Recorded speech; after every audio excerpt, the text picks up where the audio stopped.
Hi guys, I'm Infamous, and today we're going to be taking a look at Archer's Lightcones, Eidolons, teams, and more. Now I'll have chapters so you guys can skip to a part you guys like, but I'd recommend watching the whole way through, just to make sure you guys are getting the best out of your Archer. Now with that out of the way, let's get right into the video. Now first things first, Archer is a quantum hunt unit, meaning that he's actually on par with people like Seela, having the same exact role and 5-star quality. But the benefit of him is the fact that he's actually going to be free, at least as of right now, like Dr. Ratio was at some point. He is a exclusive character to the Fate Collab, so if you guys haven't gotten him and you guys are watching this video later on, unfortunately you guys will not be able to get him, but let's assume for this matter, you guys do have him. You guys have gotten him for free. What Lightcones are we going to want on him? Now, if you guys received him after the first patch that he was available, in this case, he came out in 3.4. Now we're in 3.5. You guys can no longer get this Lightcone for free. But when you guys were able to, if you guys do have it, this is obviously going to be his best slot because it's a signature. It gives crit rate value, 16% of it, which is very nice. No passive tie to it, just flat out 16%. And then when using skill points, which he's going to be using a lot, you guys will be able to stack attack up to 80% in total. He has 40 flat out, and then you can build another 40% via skill point usage. Again, if you guys are planning to have a Lightcone for him, this is obviously going to be his best slot, but this is not mandatory. It's just nice to have because, again, since he's an exclusive character, it may never come back. Now, if you guys aren't using this signature,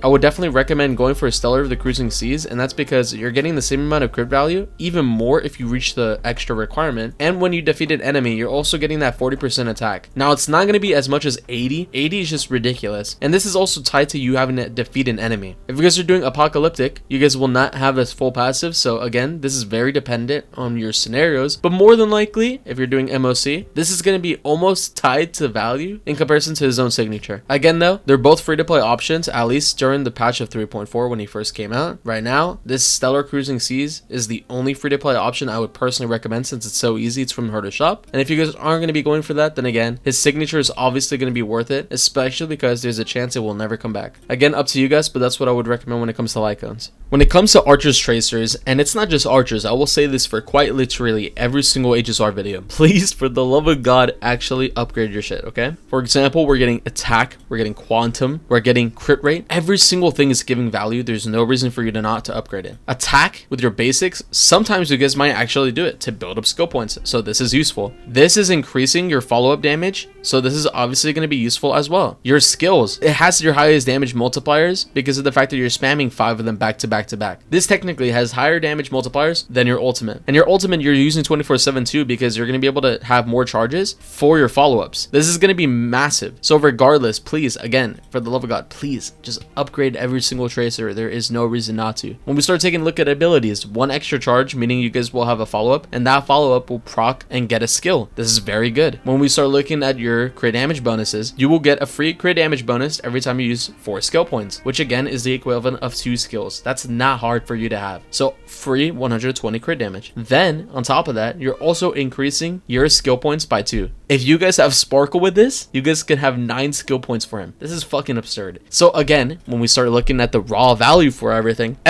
is good for him. You're getting follow-up damage from your talent. You're getting ultimate damage from your ultimate. Skill damage, which is obviously going to be from your skill. All of it's very important. Even your basic, because you're going to want to build up skill points. All of it's useful, so please, again, upgrade it. When it comes to building Archer, it's also very self-explanatory. For me, I'm personally going to be running the 4-piece quantum set because first off, you're getting 10% quantum damage. That's obviously going to be very good for him because he's a quantum type character. And then this is the best reason. It's so good, in fact, that some people that aren't even quantum typings used to use it back in the day because of how good it was. This gives you defense ignore when doing damage to a character. Literally, anybody can make advantage of this or take advantage of this. Defense ignore and type res ignore is the strongest mechanics in this game. So the fact that you get 10% flat out and then another 10% if you have weakness implanted on him, or if you're just, quantum weak, that's 20% defense ignore off of a 4-piece. That's insane. If you guys want to try to build his best slot, please pull this 4-piece. Now for the 2-piece, it's obviously going to be very self-explanatory. Rudolent Arena, because of the fact that we're focusing more on his skill damage,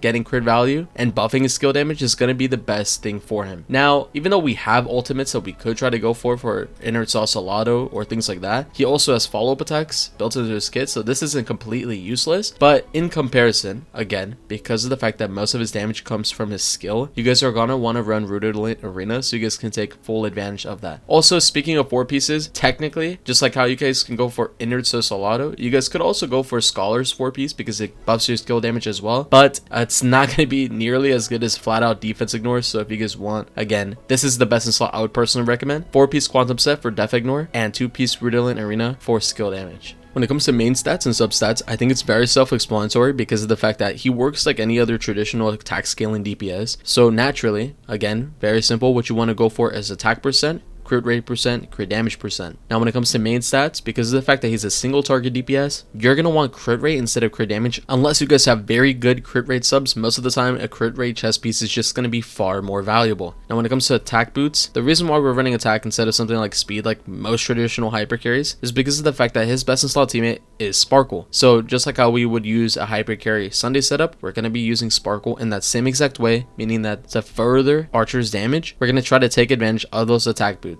Now when it comes to orb, obviously we're going to be running quantum damage, and then because of the fact that he's attack scaling, obviously we're going to be taking advantage of an attack scaling rope. Again, pretty self-explanatory, very traditional, so there you go. When it comes to Archer's Eidolons, I'm going to try to breeze through as fast as possible because honestly, they're all very simple to explain. Some of them even have 1-sentence explanations, and as you guys know, that is pretty rare when it comes to HSR. So first off, his first Eidolon is very, very good. Every single time you guys use 3 skills, you guys are going to be able to get a 4th one for free because it's giving you 2 skill points. Your second Eidolon, every time you use an ultimate, you will implant a quantum weakness, and if you're running somebody like Silverwolf, you guys might think it's useless because she's already planting quantum. But with this, he also puts quantum res down, meaning if you're using somebody like Soridra that gives you type res with E1, if you're using somebody like Silverwolf that's putting type res down for everybody, technically you are flat out ignoring their typing. Type res down and defense down is the most important stuff in this game, so having this built into an Eidolon is huge. Now, the 4th one is pretty shit, I'm not gonna lie.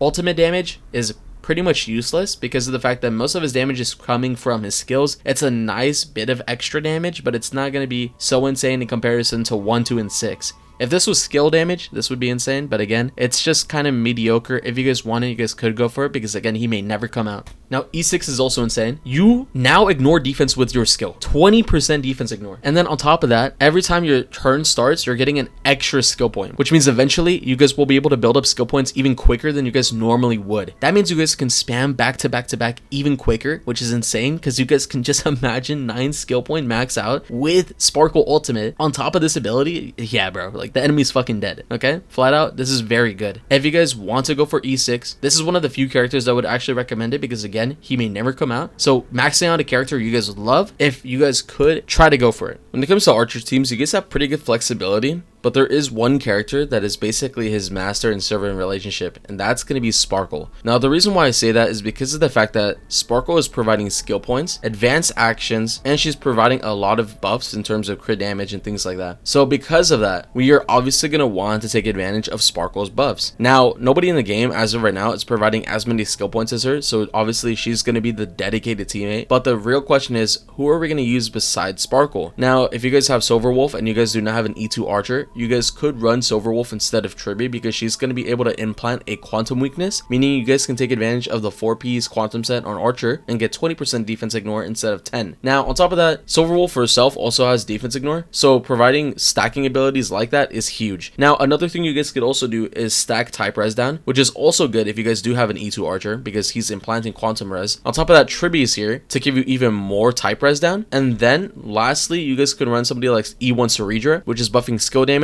and on your skill you're also having more type res ignore. Now again, type res and defense ignore are the strongest abilities in the game, so if you guys are actually planning on running as a stainless team, I would try to dedicate the builds around either defense ignore or type res ignore. Type res is just so easy because literally everybody in the team can provide it, but defense ignore is also really good if you guys have an E2 Sparkle because she gives defense ignore to Archer. I think in general it just depends on what you guys are building. If you guys want to sustain, then I would prefer preservation because, you know, shields make it it where hunt units aren't so fucking weak. But aside from that, honestly, if you guys want the most value from Archer, it seems like sustainless is the way to go. Now, the reason why I like this team a lot is because of the fact that it's so cheap. I'm running an E0 Sparkle that I got from 1.0. Super easy. Tribby, one of the few 3.0 characters I actually pulled for. Again, very simple. E0 S0. And then Fu Xuan is a character you can literally use your 50-50 on. So like losing the 50-50 to her technically means she's free, right? So in this team, this is the most budget friendly team, and this is what I would personally recommend for those that are just starting out.